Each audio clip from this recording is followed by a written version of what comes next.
Moving along, 4.02, Student Wellness and Success Funds and Disadvantaged Pupil Impact Aid Plan. And Ms. Marshall, will you please talk to us about this? Thank you, President Meyer, members of the board. So this is an annual report that we are required to present to the board each year, and then we will post this plan on our district website as required within 30 days of this plan being reported. And so not new funds, just a newer requirement to schools for how we're using funds that we were already receiving. So for this year, fiscal year 26, which is 25-26 school year, that's what we're talking about today, we have student wellness and success funds. If you remember correctly, as part of Governor DeWine's first budget, that was initially separate funding outside of the funding formula. That's since been rolled into the funding formula. Again, I can't stress this enough, not new funds, just new requirements. What we received last year, we're seeing a reduction of $241,747 this year from what we received. So our estimated amount for this year is $995,035.26.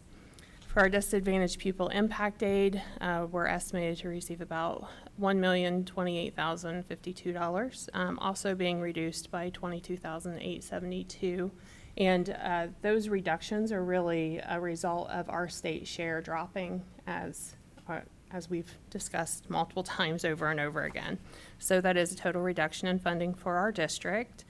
And other state and local funds, which what we're using out of our general fund, in addition to those dollars to support this work that we are required to do, is about $2.9 million that you can see on that. And I'm happy to turn it over to Ms. Santa and Mrs. Relford and Mr. McElwain to share with you about the programs. Thank you. Good evening, President Meyer, Superintendent Hamburg, Ms. Marshall, members of the board. Appreciate that opening on the dollar side, which I think this is our group's third or fourth year presenting this, so to watch those dollars continue to shift is important to note. We're going to present this in a couple sections. You'll see, if you follow along, I'm going to cover the student wellness and success portion, and then Cheryl and Nick are going to go back and cover the disadvantaged pupil impact aid portion. So as you see, this requires a collaborative effort. Nothing has changed for us here. We still are you choose from an approved provider list. We're still partnering with the ESC of Central Ohio as well as Concord Counseling Services, which are two longstanding places that we have great partnerships with. So that hasn't changed at all for us. As you jump into the student wellness content, our focus also continues to be the same. We're continuing that consistent area of mental health and physical health, which I'm lucky enough to support both of those departments. More specifically in those departments, when we talk about these dollars, we're talking about the school social workers and the mental health team, and then we're talking about the school nurses serving in our clinics. So just to be clear on those pieces. I think we have been just really grateful for the continued support of our community in both of these areas. I believe that by having a look at both of these departments for a long time now, have been able to observe the more consistent tiered levels of intervention and support that we've been able to offer on both sides, mental health wise and physical health side of the house. I think it's a testament to both of those teams and spaces growing and strengthening for our kids and for our families. And so to just simplify that, it's whether we're talking about maybe a dysregulated student really struggling with some mental health pieces or helping a student really manage a chronic medical condition, right? Our goals really remain the same on both of those areas. We're trying to build skills, teach kids what they need to stay as healthy as they can, and really maximize their time by staying in the classroom. So it looks very different than that would in an outside mental health setting or an outside clinic setting for nurses. But that is our goal. That continues to be our goals when it comes to our mental health team and our nursing team. And then lastly, just like the other pieces that you'll see on here, we do have now consistent systems in place that we track often. We're reviewing just trends, patterns, anything that we might see in both of these areas that just allows us to make ongoing adjustments, I'd say really thoughtful decisions on just the best ways to support our students under this umbrella. So that covers the student wellness and success side. I'm going to have Cheryl and Nick cover the next portion, and then we'll answer any questions. So at the elementary level, we use our disadvantaged pupil impact aid to support primarily our reading intervention services that we provide for our students in need of those foundational skills outside of the classroom. So as you know, we do provide high-quality instruction in our day-to-day classroom for all of our students, but sometimes students will need a little bit extra to help them hone in on those skills so that they can work at a more masterful level and apply it in the classroom. And that model that we use with reading intervention is small group. With some of the legislation that has come down, we had to lower our number of students that we service in reading intervention from 5 to 4. At this time, we can only service 4 students within a group, no more than 4. So that has been an adjustment. Right, we also service about 20% of our students, K-5, receive reading intervention. Most of them do receive reading intervention through a pull-out model outside of the classroom, but there are times where we do provide some level of support within the classroom. We work diligently across our curriculum team to make sure that the resources that we're using to provide these interventions are high-quality, evidence-based resources that align with the science of reading and provide a multisensory approach of teaching kids these foundational skills. And we monitor our students' progress ongoing and make the necessary adjustments based upon the interventions they receive, based upon how they're progressing through by learning those skills or showing that they can learn those specific skills. Beyond that, not a whole lot has changed for us other than the decrease in class size or small group service model, but we're excited that we're able to continue to extend these services for our kids using these funds.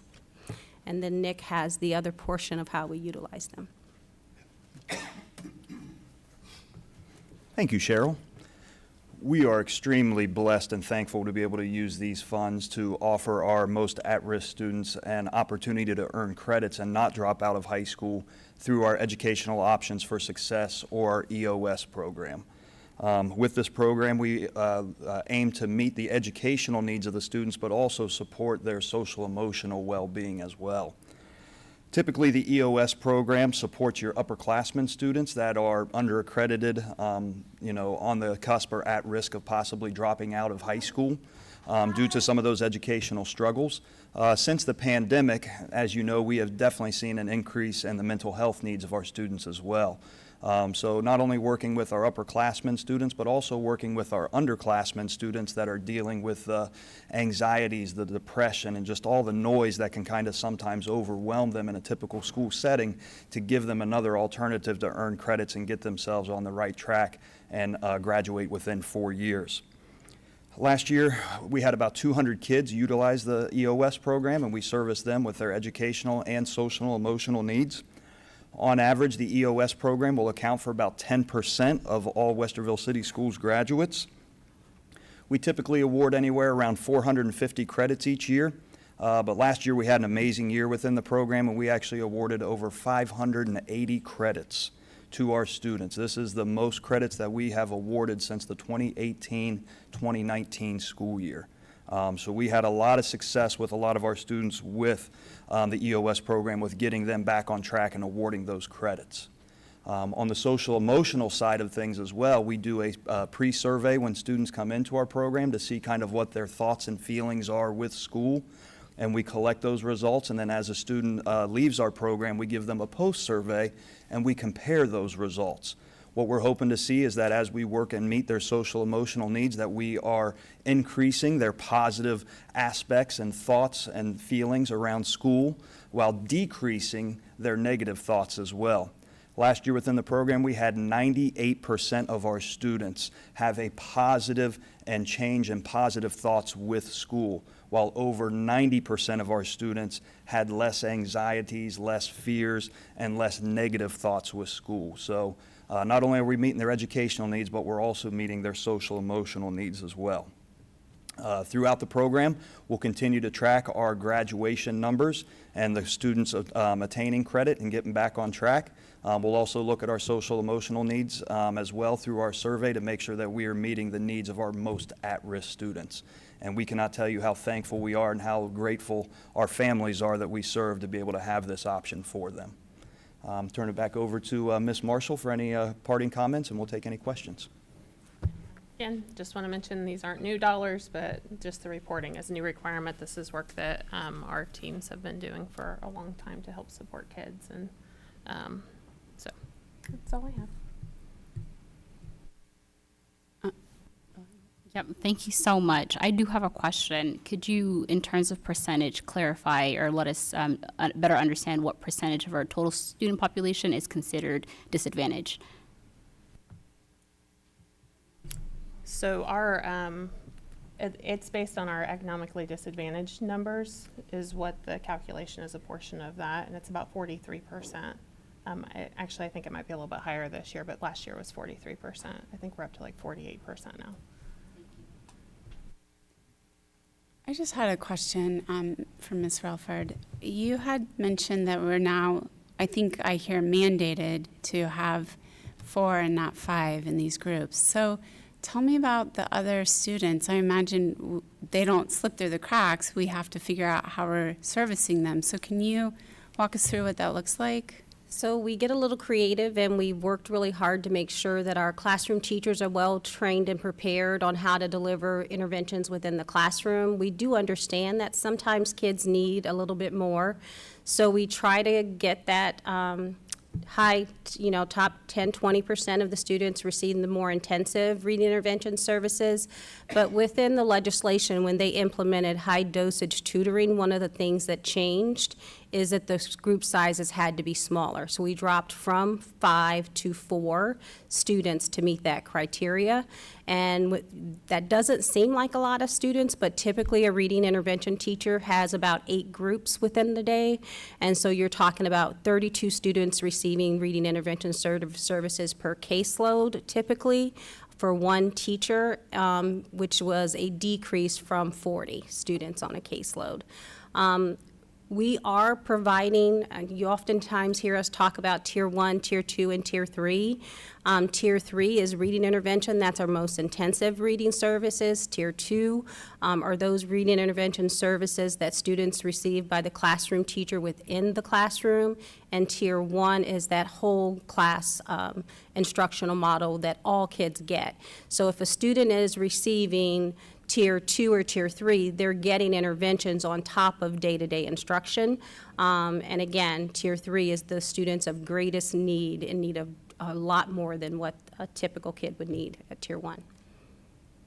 Thank you. So following up on that question, I imagine, like you said, the top 10 to 20%, are we I know we are, we're tracking just to make sure that they're not slipping through the cracks if they're below that amount. We are. We have some children who will exit out of reading intervention, but you will have some students who may be in reading intervention for a few years at a time. Then you have some students who are like those bubble kids, and they're always going to just kind of be right there in the middle. And some kids will need more on top of reading intervention. They may qualify for special education instruction or 504 accommodations or things of that nature. So we, as you know, we offer the full range of service for our kids, from the least restrictive to the most restrictive based upon their needs. Cheryl, could you talk about how we assess all kids, though, with the universal screener, and then what those data conversations look like? That might be helpful, just to add to that point. So we start with screening all of our students, and it's typically K-5. We do offer iReady diagnostics at the middle school level, and we do even have some high school students who take the iReady diagnostic. I know you got, and within the community, families hear about iReady, but iReady is one of the assessments that we use as a universal screener to determine just where do we start. We also are using DIBELS as our dyslexia screener, and that kind of drills in a little more specific. Both of those assessments just serve just touch upon things differently, but we want multiple data points to use to make the determination on who to serve. And then once we use those universal screeners, then our reading intervention teachers administer more assessments. We continue to dig in so that when we pull students in for a group, we are very targeted and skill-based. That's our focus at that point, trying to drill down so that we're really targeting the specific skills that a student might need support in. And so the data doesn't stop with just a universal screener. We monitor students' progress all along the way, and we make adjustments if we need to based upon the instructional or intervention delivery. If it's meeting the needs of the student, we continue. If it's not, we adjust so that we're making sure that we're getting them, I call it the sweet spot for learning, because it should be very intentional and purposeful and match the student based upon their skill deficits. Thank you. Just to follow up on that, could you explain what kind of communication families get if a child is in receiving tier 2 versus tier 3? Like, how is that explained to families? So if a student is receiving interventions from the classroom teacher within the classroom, well, if I could just back up a couple of steps. So at the beginning of the year, right now, we're in heavy assessment time. It's the beginning of the year. We're trying to assess all of our students to make a determination of need. All of our students, families will get notified based upon how they perform on their iReady diagnostic and how they perform on the DIBELS assessment. Those screener communications go home in a letter form to all. And if a student is being identified for interventions from a reading intervention specialist, the communication comes directly from that reading intervention teacher, letting the parent know that that student is receiving small group instruction outside of the classroom, and sometimes our reading interventions specialists push in to a classroom. And we might not really tell a parent in kindergarten that their child is receiving extra services, because we don't really service kindergarten students until January, but we do sometimes have our reading teachers push into a kindergarten classroom so that they can interact with more kids and because what you're teaching at kindergarten are all early literacy skills, and they can be of support to provide that targeted, I want to call it, it's really more tier 1 support at that point. If a student is receiving tier 2 interventions by the classroom teacher, or if the coach is pushing into a classroom, or a reading teacher is assisting with trying to build a student up, the teacher would be the person communicating those areas of strength and weakness and what the plan of support is moving forward. Great, thank you for walking through that. You're welcome. Could I just follow up on my colleague? So when you say they get the reading intervention specialist or the teacher will let the family know, is it via email? Is it via call? Like, It could be arranged. The reading intervention teachers send a letter home to families, and then they usually establish a system of how they're communicating their progress that the kids are making.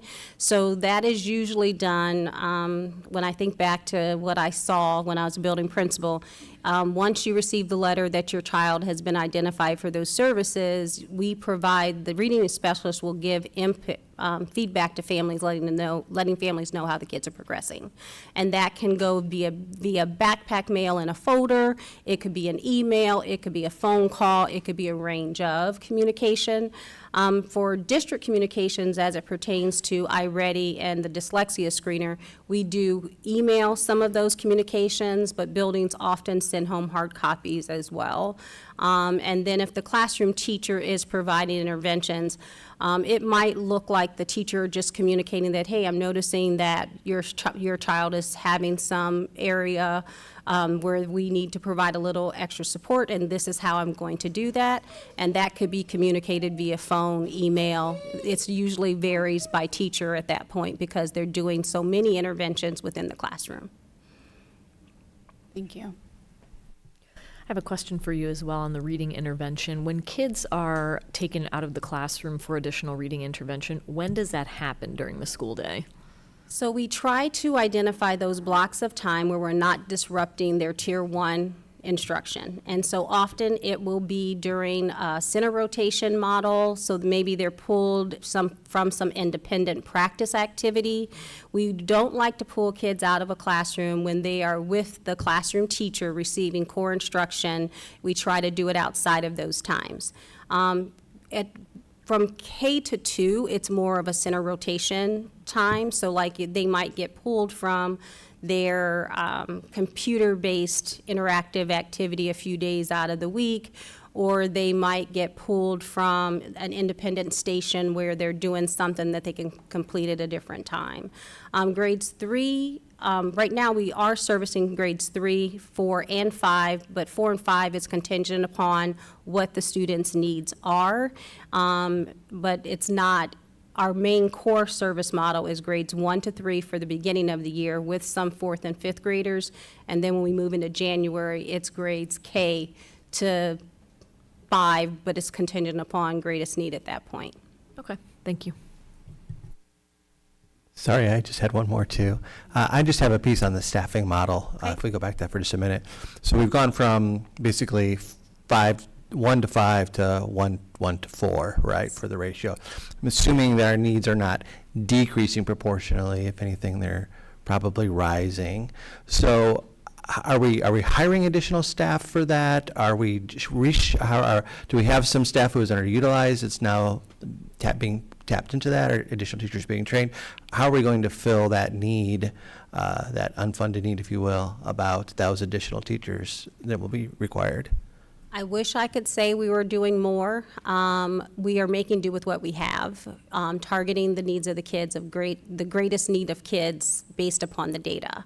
And so what you will find in our title buildings, they tend to have more staffing because we use some title dollars to fund some of the additional reading teachers in those buildings. But all of our buildings, regardless if they're title or non-title, have at least one full-time reading teacher in the building, and we use the data to determine how we service kids. You will find from building to building that there may be spaces on a caseload because we don't take sometimes we move teachers around if we need to based upon one building having a greater need than another, but we do try to make sure that things are equitable as far as resources within a building, but we have not added any additional reading teachers in a while now, and we do work within the FTE that's currently allocated. In our Title I buildings, there is this expectation that whatever we provide to the students in our title building is on top of what we provide in our non-title buildings. So in our title buildings, they have more staffing, but they have a smaller caseload. So they might not service full 32 even in those title buildings because we have to show that they are servicing, that the kids in our title buildings are getting on top of, what a typical. Thank you. I just want to mention about the title funds. So the title funds are federal grant dollars that we get based on our student demographics. And when Cheryl talks about the title buildings, those are buildings that are targeted specifically with those funds. And with all of these federal entitlement grants, they're required to provide support above and beyond what the local and state dollars provide for. So that's what she's talking about when you see that it's additional support on top of. Thanks for clarifying that, Nicole. I'm getting dry mouthed up here. Could we scroll back up to the dollar amount for this? I just wanted to point out too, I think it's important to note as we are talking about being on the ballot and we are having lots of conversations within our team about if we're not successful with our fall ballot issue, what types of recommendations would we make to the board on things that could be cut. And I think it's important to note, everything, I've said this before, but everything that we have was added because it provides value to kids and to our community. And so this is an area where if you look up here, that important number is the other state or local funds that we're contributing to this. So as Nicole mentioned, we are required to spend some of this money in this area. This district has made a commitment to providing above and beyond what is required by these funds because these are all services that they talked about that remove barriers for kids who are not learning. And so we just talked a lot about reading, so I won't hit that as hard, but as we think about what Tammy and Nick also talked about, this is programming. We talk about nursing services. If we have diabetic children who need help managing their diabetes when they're at school. When we don't have nurses available, oftentimes, we've just talked about it today, if we don't have enough nurses, that might fall on the principal, who's then not available to do other things to lead the building. Kids may not get the level of service we want them to get. We talk about the programming over at the AEC that Mr. McElwain oversees. That's a credit recovery opportunity that we don't have to provide, and so that could go away. So I just want to point out, when we're talking about all this great programming for kids that we're currently funding, that these are things that, as we look at what do we have to provide by law, and then what are the extra things we provide because we think they're the right thing for kids, and that's the bucket that we have to look at when we're identifying potential reductions. So the conversations we're having right now, and we're planning on bringing that information to the board at the September 22nd meeting to consider, these are the types of things that are included on that list, because we, without passing the levy, would not have that additional money to put toward this. So I just want to point that out. I think it's important as we're talking about the great work that they're doing, that, again, this is above and beyond, because our kids need these barriers removed so they can focus on their learning. To follow up on that, actually, I had a question for Mr. McElwain about students moving into the EOS program. So could you just talk briefly about, a lot of times my understanding is, this is a recommendation that comes to students that this might be a great fit for them, but can you talk about, can students move in only at the beginning of the semester, or if someone is really struggling, like how does that actually work, moving students into the EOS program? And that's the beautiful part with our program, is that it is self-paced with the learning model, so we're able to bring students in and out at any time throughout the school year.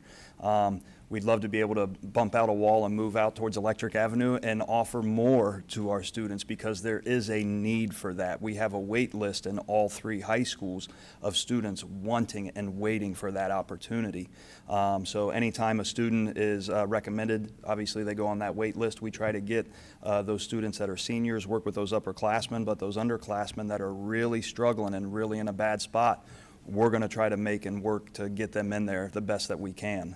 We are limited, obviously, with our staff and with our space, but we are very fortunate to be able to have a program where students can kind of come in and out at any time that they need to. Thank you. And just in thinking about that, my understanding is, some students are doing a split day, right? So not everybody's there all the time. If you just would talk about what Correct. days look like for kids in the program. Yeah, we offer 2 sessions. We offer a morning and an afternoon session, and a lot of times our students will come in and they'll do what we consider split days. They'll start the day with us, and they're there for 3 hours, and then they will bus or walk across the street over to Westerville South and take a couple more classes over there to try to get themselves caught up. It's all really individualized and based on what the student needs and where they're at with things. We always try to get it to where we're hopefully getting students in a good spot to where they can possibly transition back into their building, specifically those underclassmen. We sent 12 students back to their building to start this year full-time that are now back on pace and on track to graduate within 4 years, taking care of their educational and social and emotional needs. But they do know that if things kind of start to take a turn, that they can come back to us and we can get them back in, and we'll continue to work with them. A lot of our students are out in internships and doing other jobs and learning job skills as well. So with us having a split day, they're able to participate in those things and help and support their families while meeting their educational needs. So we're very lucky to be able to do that. Great, thank you. And just one more, if I can beg everyone's forgiveness. This might sit between you and Ms. Santa. So you talked a lot about how sometimes students are there, there's academic need, but also social emotional needs. So could you talk a little bit about the additional, what that support looks like in the program? Yeah, we have a mental health specialist within our building that is able to work one-on-one with students. We also offer some meditation and yoga services to students just to be able to kind of work on what they need to. And honestly, being just in a smaller environment really helps a lot of students as well. The connections that my teaching staff makes with kids as they work with them one-on-one in those small group settings, you're only looking at anywhere from about 14 to 15 students per one teacher, and really being able to kind of hammer down on what those individual needs are educationally, but also what their social emotional needs are. And they don't have to worry about the stresses of changing classes, doing anything like that because they're in one specific setting. They don't have to worry about all the social things that are going on. Who am I going to sit with at lunch? What did somebody say as they walk by me in the hallway? It's just a really condensed and kind of relaxed atmosphere for our students to help them with that mental health piece. Thank you for painting a picture of what that's like. Appreciate welcome. that. Thank you. And if I may, pertaining to the reading intervention services, with the science of reading being a state mandated requirement as well, could you maybe kind of walk us through, especially for those of us that aren't familiar with the history of this, and I know it's new, how that's maybe impacted the work that we're doing? And that's the great thing with us. We're like a tier 2, tier 3 model for helping our students. So we're able to really sit down and kind of cater and look at, what specifically does the student need. We look at the data to see where they're at through their different testing scores, through their previous grades, but honestly through conversations with our students and with our families to where we can go ahead and we can cater and change things because it is a self-paced program. So if a student does need a little extra time to go ahead and read through or work through some written work or a quiz or test, they have that ability because the teacher doesn't have to go forward. The kid's working at their own pace. The kid can work at home. So with the science of reading stuff, we're already at that tier 2, tier 3 level with what we're doing. I just have one last question. If someone, like family member, was considering this for their child, or their child was considering this, would they be able to reach out to you and just take a look and see how it is over there? I mean, I've been there and it's really cool. I've enjoyed myself when I'm there. Mhm. Absolutely. They are more than welcome to email me or call me and reach out. I have parents do that at least, it seems like, a couple times a week with me being listed on the website. Some of them, we worked with their older brother or sister, and now they've got a younger sibling, and it was just so transformational for the older child that they feel like they would like to try to get the younger child in. And we work with families like that. But anytime, anybody is more than happy to reach out and kind of come in and see what we do and see if we can help their child. Thank you guys so much, and thanks for all the amazing work that you're doing around, meeting the child where they're at, their whole child, and removing those barriers. Okay.